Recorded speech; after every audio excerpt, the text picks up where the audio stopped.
The current adaptation flow to Africa is insufficient to meet growing adaptation needs.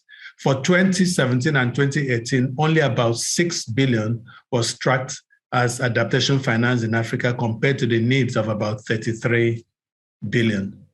There are many sources of finance out there, yet unassessed by Africa. How can we bring these sources on board?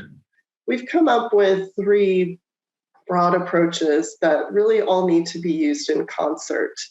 The first is around mainstreaming into investment decision-making. The second is around enabling environment. And then lastly is deployment of innovative finance. In terms of opportunities for innovative forms of financing, one area that we are looking at in the ECA is debt for climate adaptation swaps. There's also a big opportunity to get more private sector investment into Africa. And a lot of the time, the opportunity is through bond issuances.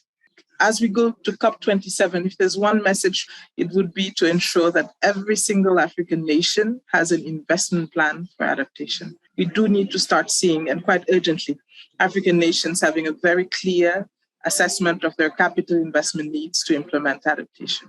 They can be, even at the bottom on the smaller scale interventions, to try pilot adaptation value chains, if I may call it that, to find a way that the private sector can be brought into financing adaptation. The high cost for adaptation versus the low levels of resources being mobilized locally and internationally is actually making it more difficult for communities to adapt. Total assets under management in Africa are doubling in this 10-year period to 1.6 trillion. So what if we can get those additional trillions of assets to be aligned with adaptation and resilience goals?